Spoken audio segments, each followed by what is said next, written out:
마태복음 5장 5절 한 절 말씀입니다.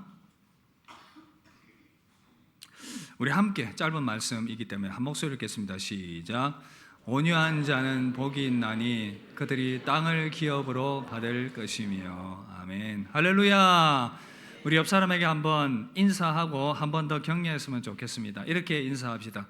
깨어 말씀을 받읍시다. 지켜보겠습니다. 예, 그 뒤에 거는 안 해도 됩니다. 예, 깨어서 주의 말씀 받으시길 바랍니다. 오늘은 온유한 자가 받을 복이라는 말씀으로 말씀 나누도록 하겠습니다.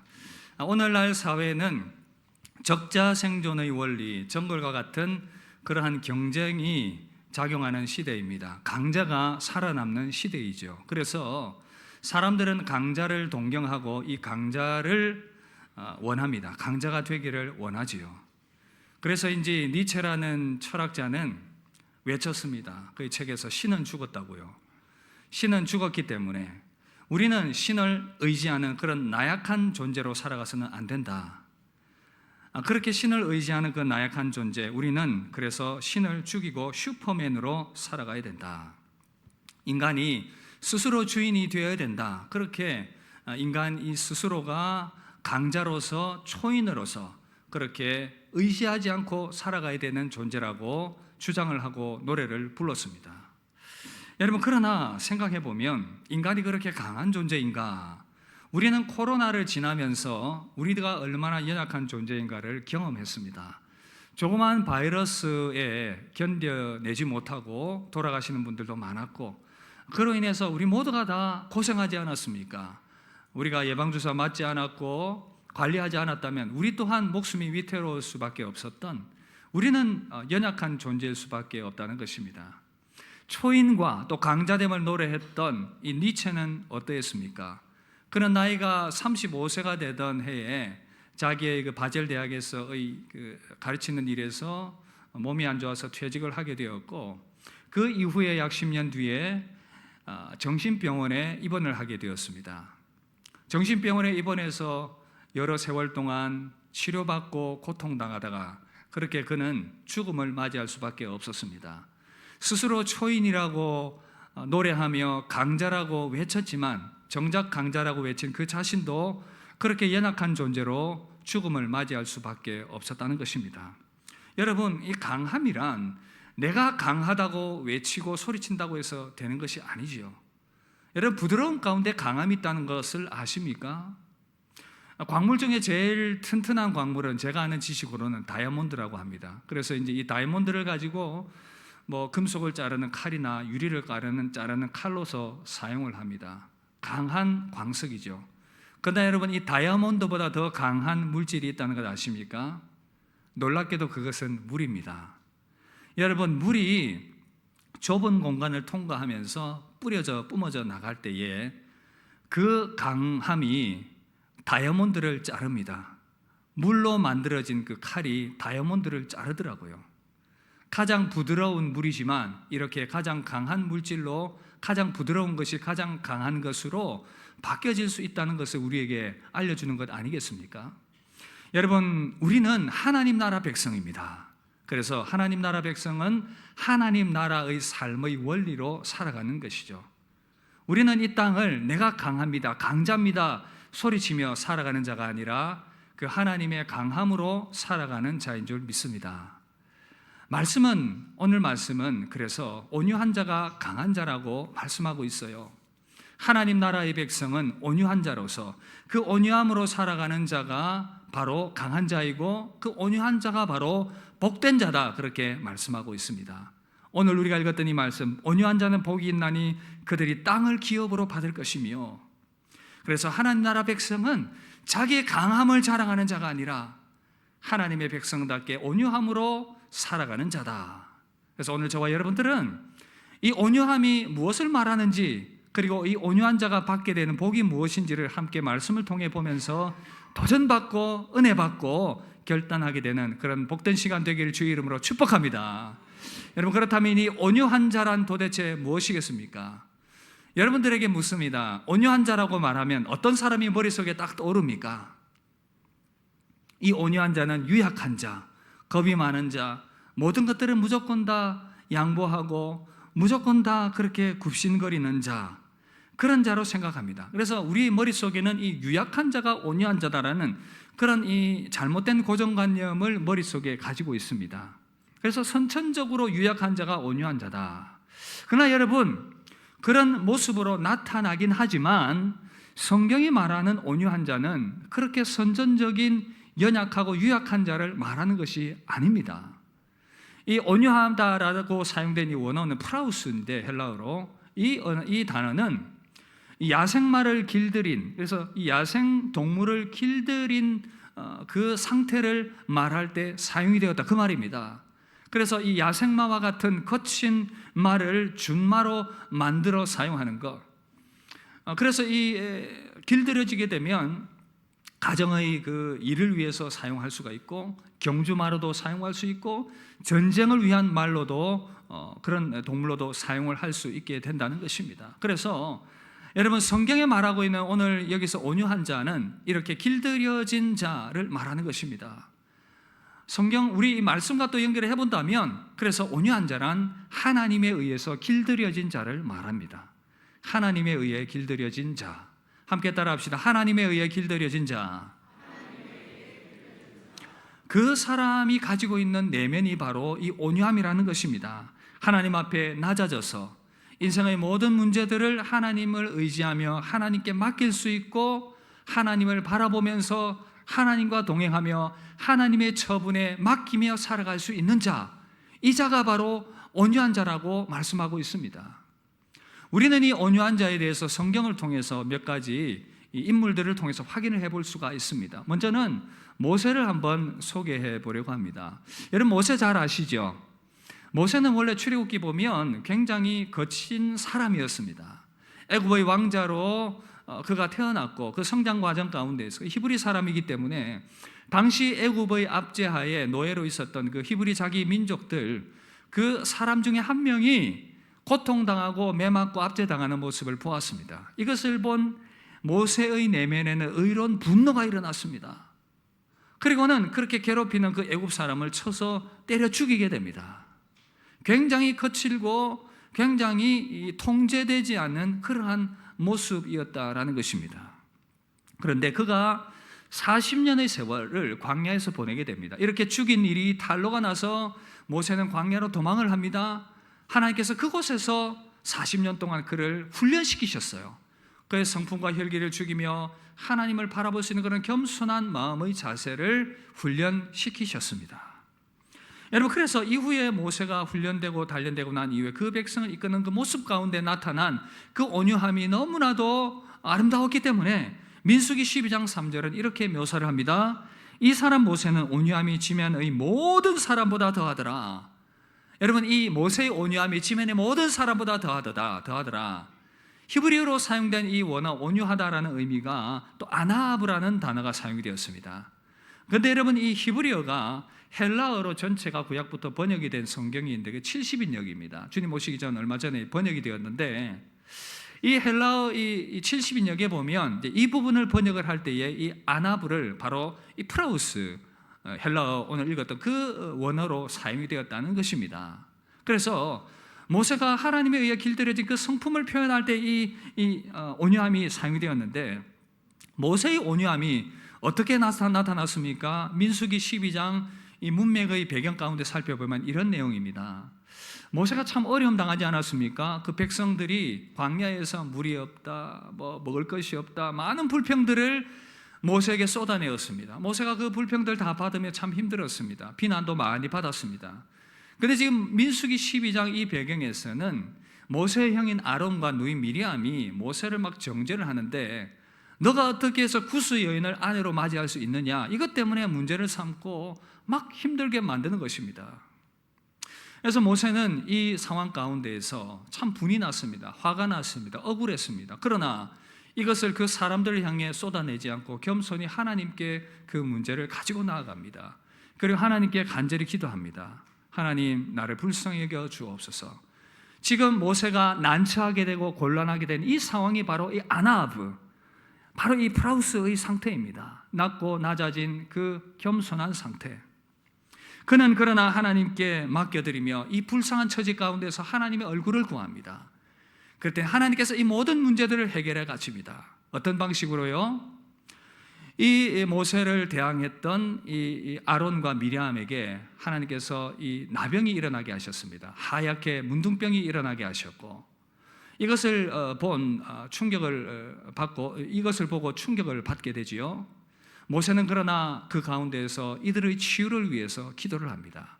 7일 후에 하나님께서 이들을 낫게 하셨습니다. 모세가 화가 났지만 그 가운데에서도 모든 상황을 하나님께 맡기며 하나님께서 자신의 억울함을 알아줄 것을 알고 하나님 앞에 겸손하게 나아갔던 자세, 이것이 바로 온유함이었습니다. 그래서 이 문맥 가운데서 모세의 온유함이 지면의 모든 사람보다 더하도다, 이 배경 가운데서 이 말씀이 나온 것입니다.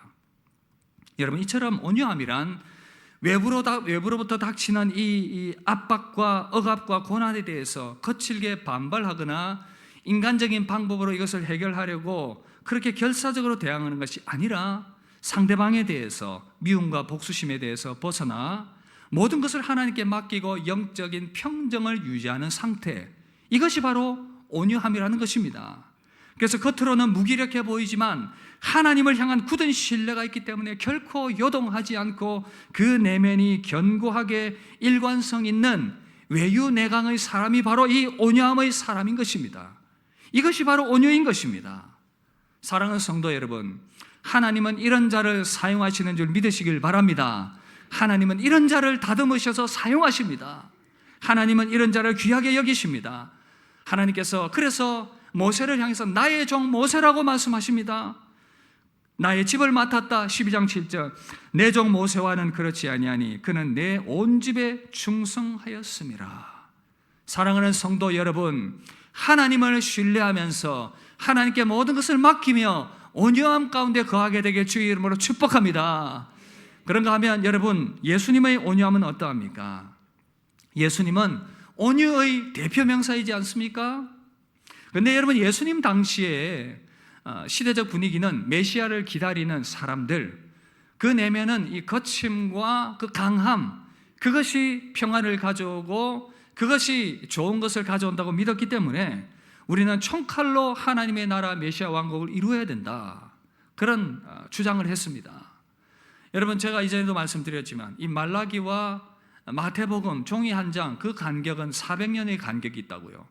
그동안에 많은 일들이 일어났습니다. 그 신구약 중간사 가운데 일어났던 한 사건이 있는데, 이 헬라 제국에 의해서 압제를 받던 이 로마, 당시 안티오쿠스 에피파네스 4세가 이 이스라엘 자기의 그 속국으로 있는 이스라엘을 굉장히 압제를 했습니다. 신앙적으로 많이 박해를 했지요.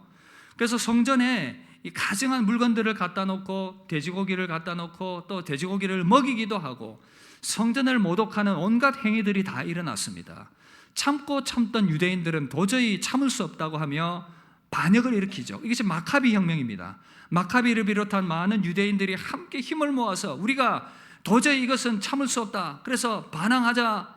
그리고는 나라를 쟁취하게 됩니다. 한동안 그 속국 가운데서 독립을 유지하게 되는 그 시간들이 좀 지나가게 됩니다. 그러나 이 마카비 왕국은 그렇게 오랜 시간이 지속되진 않았습니다. 총칼로 일어난 그 왕국은 길지 않았던 것이었습니다. 그러나 예수님은 온유로 일으키는 하나님의 나라를 보여주셨습니다. 그래서 예수님 당시에도 이 젤로 땅들, 열심 당원들이 일어나가지고 그렇게 거친 모습을 보였지만 주님은 그렇지 않으셨습니다. 온유로 이루는 하나님의 나라, 마태복음 12장 20절에 보시면 상한 갈대를 꺾지 아니하며 꺼져가는 심지를 끄지 아니하기를 심판하여 이길 때까지 하리니, 예수님은 꺾을 힘이 있었지만 꺾지 않으셨습니다. 강하시지만 성부 하나님의 뜻을 성취하기 위해서 자신의 힘을 철저히 낮추실 수가 있었던 것입니다. 하나님의 뜻을 이루기 위해서 철저히 자신을 낮추실 줄 알았던 주님, 예수님께서 십자가에 못 박히실 그 시점에 예수님께서 겟세마네 동산에서 기도하고 계셨을 때에 이 대제사장들이 예수님을 잡도록 하기 위해서 이 군병들을 보내었습니다. 그들이 잡으러 왔을 때에 예수님 제자 중 한 명이 칼을 빼서 대제사장의 귀를 쳐서 종의 귀를 쳐서 떨어뜨렸습니다. 이것을 보고 주님이 말씀하시죠. 꾸짖습니다. 칼을 도로 칼집에 꽂아 넣어라. 그리고 주님이 뭐라고 말씀하셨습니까? 내가 12군단 더 되는 천사들을 동원해서 저들을 다 처벌할 수 없다고 생각하느냐? 만약 그렇게 한다면 성경이 이루어지리라고 했던 그 구원의 역사, 십자가를 통해서 죄의 용서함과 이루어지게 될 그 모든 구원의 역사가 어떻게 이루어지겠느냐 질책하시면서 주님이 말씀하셨습니다. 만약 그렇게 한다면 성경에 이루어지려고 했던 그 예언들이 어떻게 이루어질 것이냐? 주님은 그렇게 질책을 하시면서 하나님의 뜻을 위해서 당신의 힘을 감추시고 낮추시고 성부 하나님의 뜻에 순종하셨던 것입니다. 여러분, 주님은 힘이 있으셨지만 십자가를 참으셨습니다. 그 모욕을 감내하셨습니다.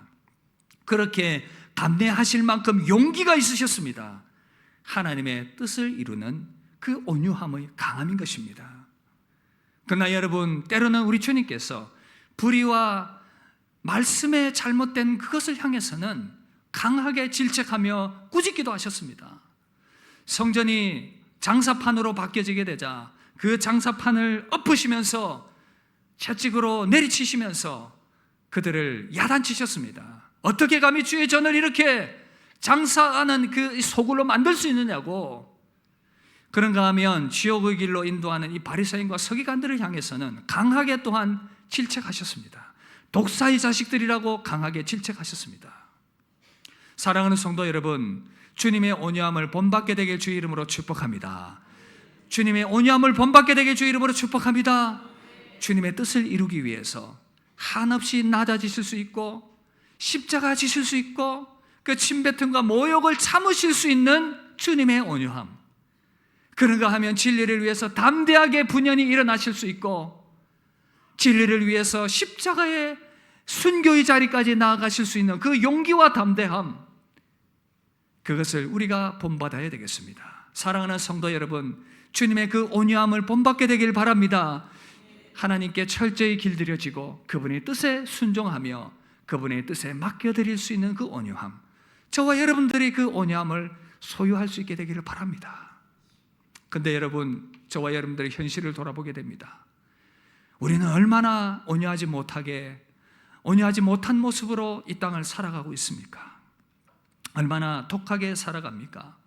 왜 그렇게 우리는 온유하지 못합니까? 왜 그렇게 우리는 독하게 살아갑니까?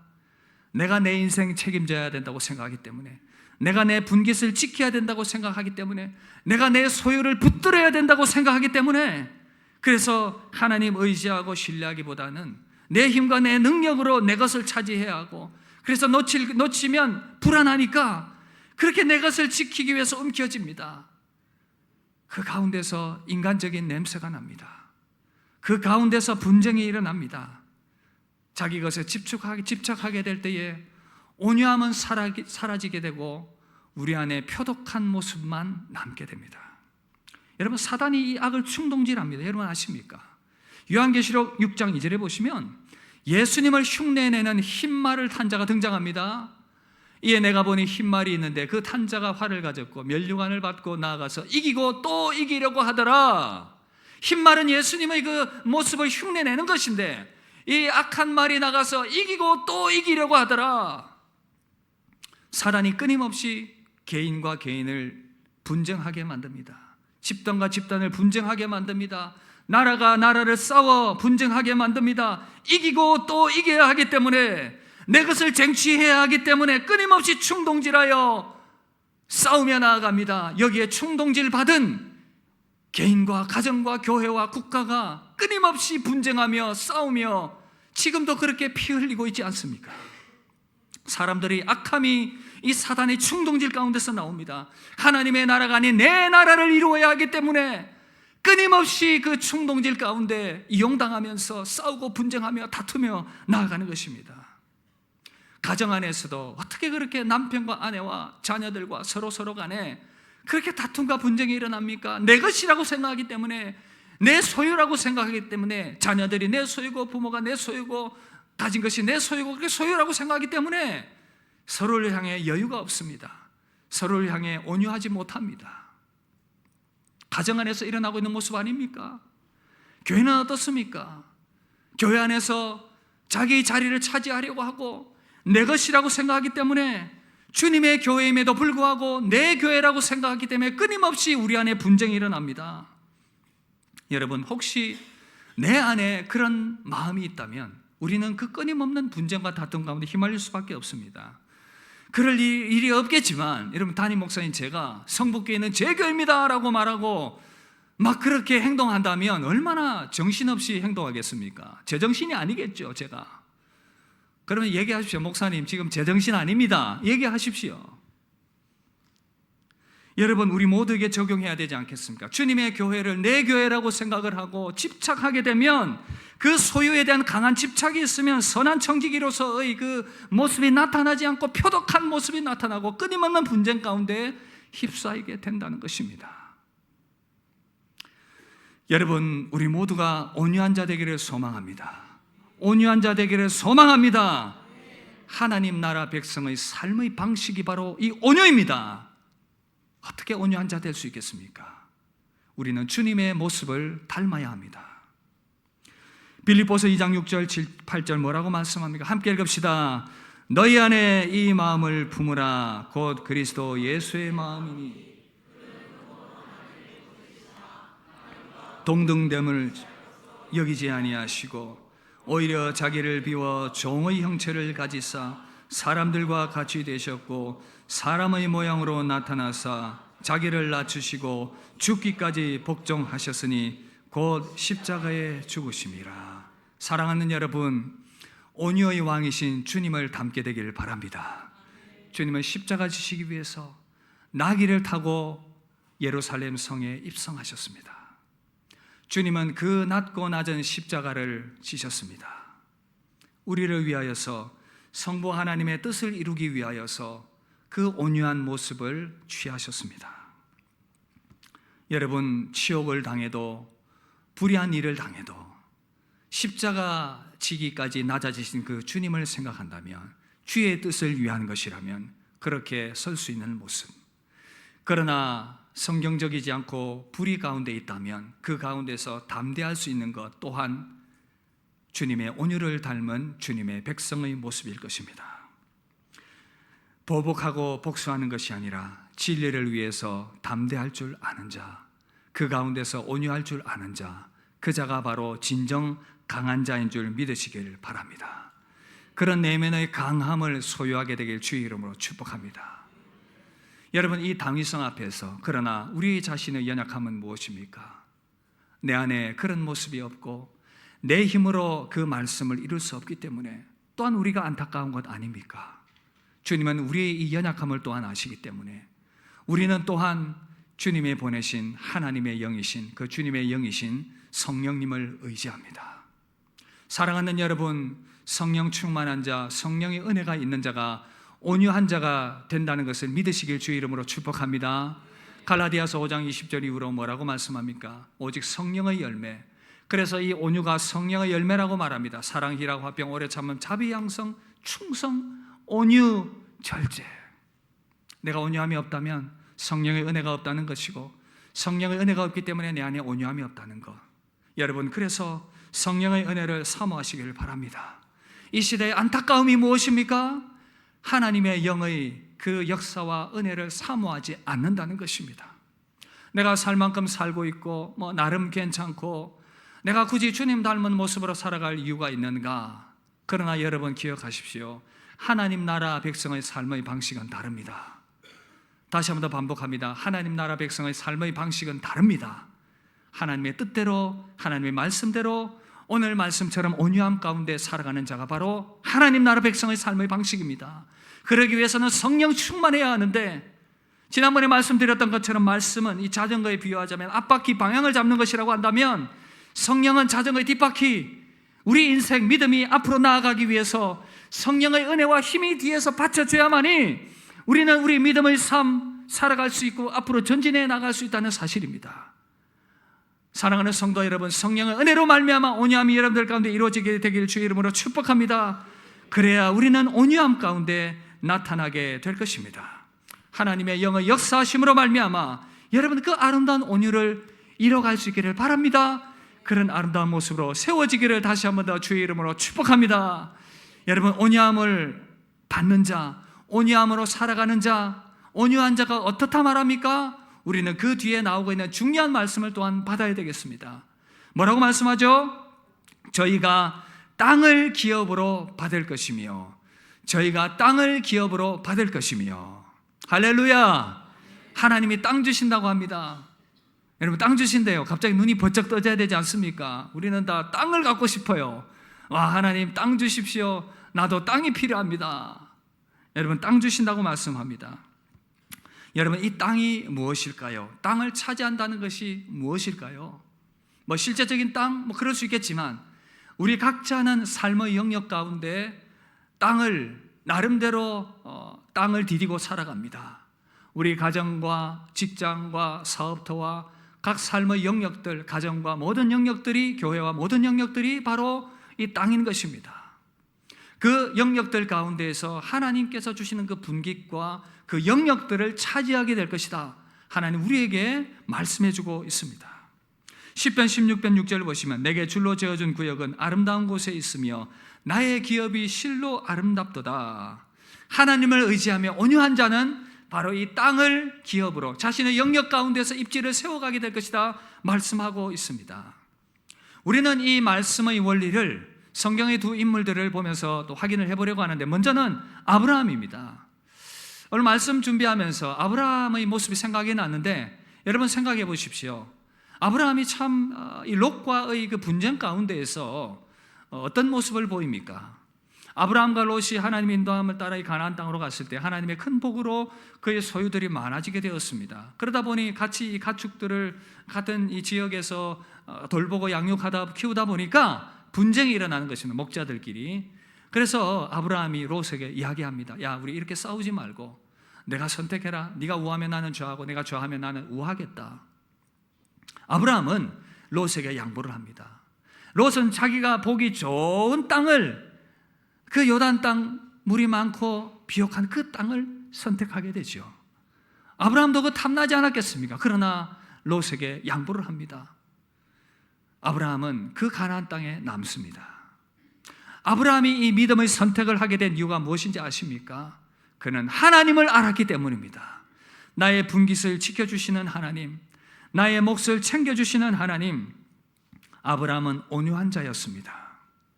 조카 롯이 욕심을 부려 그 땅을 빼앗는다 하더라도, 가진다 하더라도 하나님께서는 자신의 그 땅을 보존해 주실 것을 믿었습니다. 여러분 이것이 온유한 자가 얻게 되는 땅입니다. 하나님을 신뢰하며 맡기는 온유한 자에게 하나님께서 땅을 주심을 믿으시길 주의 이름으로 축복합니다. 그런가 하면 여러분 이삭이 또 이 땅을 얻게 된 대표적인 인물인데 아브라함의 아들 이삭도 한번 보십시오. 그가 이 그랄로 이주를 했습니다. 거기서 하나님의 복이 눈에 띄게 드러났습니다. 그랬더니 이 그랄의 목자들이 질투를 하지요. 이 이삭이 우물을 파는 것마다 빼앗아 버리고 파는 것마다 메꾸어 버리고, 그러니까 이 이삭은 옮길 수밖에 없습니다. 이쪽에 우물을 팠는데 메꿔지니까 또 저쪽으로 옮기고, 저쪽에서 우물을 팠는데 희한하게도 파는 곳마다 또 우물이 나오는 것입니다. 그러니까 또 빼앗아 버리고 또 뺏겨 버립니다. 그렇게 이동을 하다가 하나님께서 드디어 그에게 그의 우물을, 그의 땅을 유업으로 주십니다. 터가 넓고 흔들리지 않는 이 우물과 땅. 창세기 26장 22절 보시면 우리 함께 읽을까요? 그 이름을 르호봇이라 하여 이르되 우리를 위하여 넓게 하셨으니 이 땅에서 우리가 번성하리로다 하였더라. 여러분 이 르호봇은 장소가 넓다 그런 의미입니다. 땅이 넓다. 하나님의 섭리가 보이지 않습니까? 역사가 보이지 않습니까? 여기서도 뺏기고 저기서도 뺏기고, 그러나 하나님을 신뢰하며 하나님께 온유함으로 나아갔던 이 이삭, 하나님께서 그에게 르호봇을 주셨습니다. 장소가 넓은, 더 넓은 장소로 하나님께서 그를 세우시고 인도하셨습니다. 그리고 하나님께서 그를 밤에 나타나서 위로하십니다. 내가 너와 함께하고 있다. 너에게 복을 주었다. 내 자손을 번성하게 할 것이다. 할렐루야. 하나님께서 이삭에게 주신 이 유업, 사랑하는 성도 여러분, 하나님께서 여러분들에게 르호봇을 주실 것입니다. 하나님께서 여러분들에게 르호봇을 주실 것입니다. 여러분들의 삶의 영역 가운데서 하나님께서 주실 그 분깃, 그 장소를 허락하실 것입니다. 이 땅은 사람들이 자기 땅을 확보하기 위해서 그렇게 치열하게 싸우고 다투고 피 흘리는 삶의 현장입니다. 가정에서, 그래서 직장에서, 주변 관계 가운데서, 교회 안에서, 사람들과의 관계 가운데서 얼마나 많은 그런 이 어려움들과 분쟁과 다툼이 있습니까?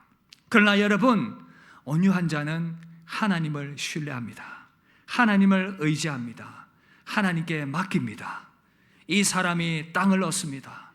이 사람이 아내를 얻습니다. 이 사람이 남편을 얻습니다. 이 사람이 자녀의 마음을 얻습니다. 이 사람이 주변 사람들의 마음을 얻습니다. 이 사람이 하나님의 마음을 얻습니다. 하나님의 그 뜻과 그 역사를 신뢰하며 온유함으로 하나님께 나아가는 자는 하나님의 역사를 보게 될 것입니다.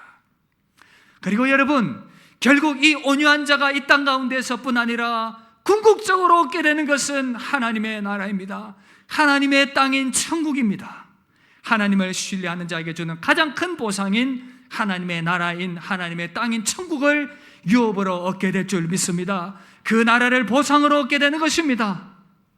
때로는 우리가 이 땅을 살아가면서 비록 우리가 이 땅 가운데에서 내가 원하는 분깃과 내가 바라는 것을 얻지 못한다 하더라도 하나님은 우리의 분깃이 되시며 우리를 위하여 모든 것들을 예비하고 계십니다.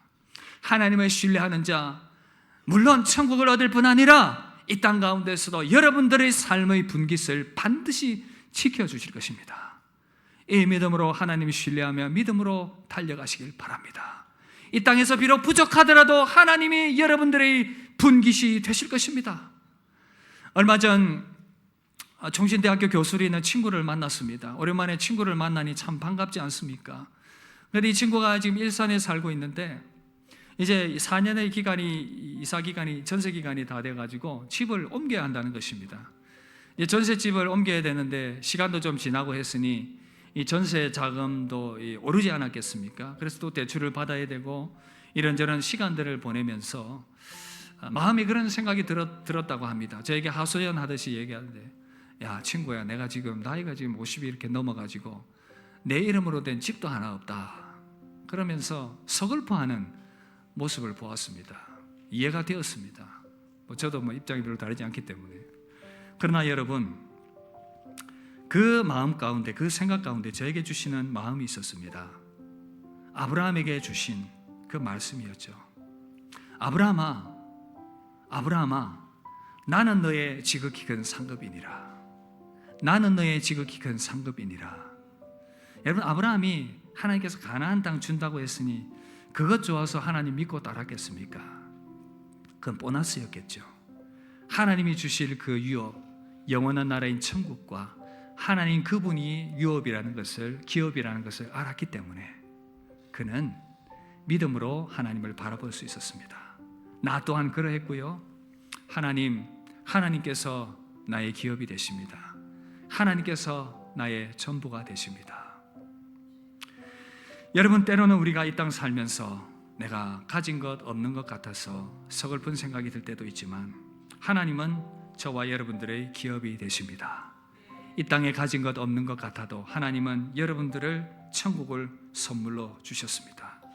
반드시 여러분들 이 땅 살아가는 동안 여러분들의 기업을 마련해 주실 것입니다.